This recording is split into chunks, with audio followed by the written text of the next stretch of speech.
ini adalah kondisi antara si prosesor dan line dari RAM ya. Jadi ini masalahnya sebetulnya RAM yang saya pasangkan ini tidak berfungsi. Jadi dia nggak mau dual channel. Sekarang ya, dual channelnya kenapa dia nggak mau dual channel? Apakah dari motherboard ya atau dari prosesor? Itu kan pertanyaan pentingnya.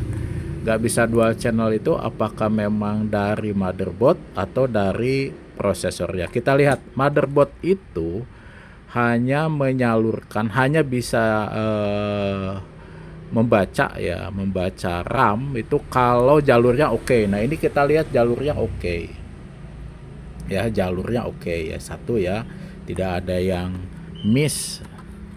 Yang ini kan sudah memang berfungsi, yang ini memang sudah berfungsi ya, sebelumnya bisa, tidak ada yang miss juga ya.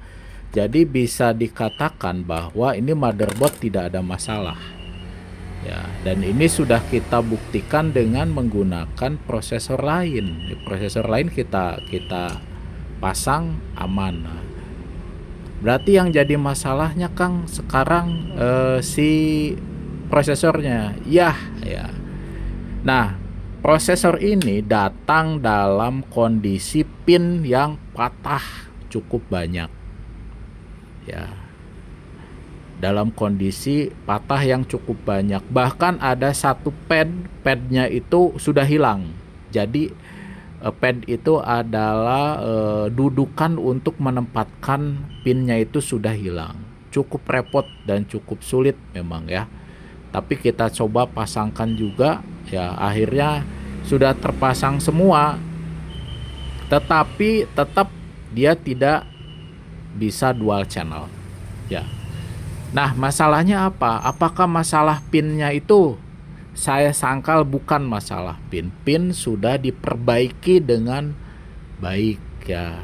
Karena kita buktikan tadi, kita buktikan dengan alat yang tadi ya. Tidak ada satu jalur pun yang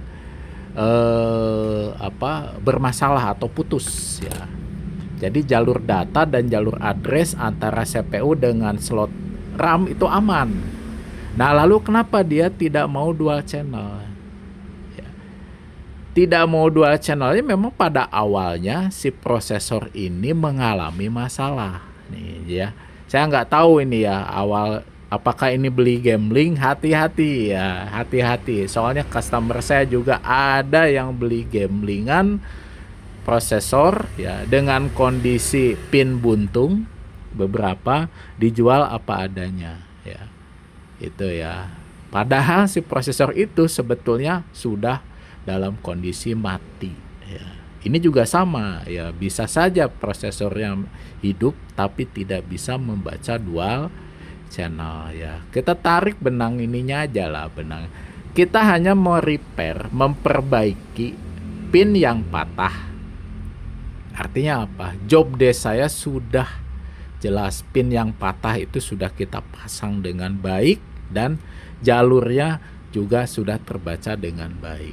Artinya apa? Artinya kalau masih ada masalah tidak bisa membaca dual channel, ya tetap saja ini pekerjaan harus dibayar ya. Karena mungkin sebelumnya memang si prosesor ini memang nggak bisa dual channel, ditambah lagi pin patah itu ya. Jadi pin patah itu bukan salah satu penyebab dari nggak bisa dual channel. Memang bawaannya memang sudah rusak. Ditambah mungkin ya beberapa customer saya yang lainnya juga dapat prosesor hasil gamblingan. Nah, itu ya, gacha lah kayak gitu ya. Oke, itu saja mungkin informasinya. Hati-hati dalam melakukan transaksi ya. Ini nggak tahu saya sejarahnya ya, karena beberapa waktu yang lalu ada beberapa prosesor Ryzen yang dalam kondisi patah masuk ke kita ya. Dia beli dalam kondisi begitu, setelah kita pasang proses pin yang patah itu beberapa, dan memang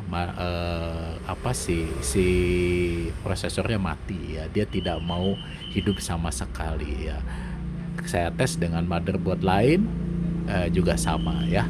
Saya tes dengan prosesor yang tested, motherboard itu bisa hidup. Oke, seperti itu informasinya. Semoga bermanfaat.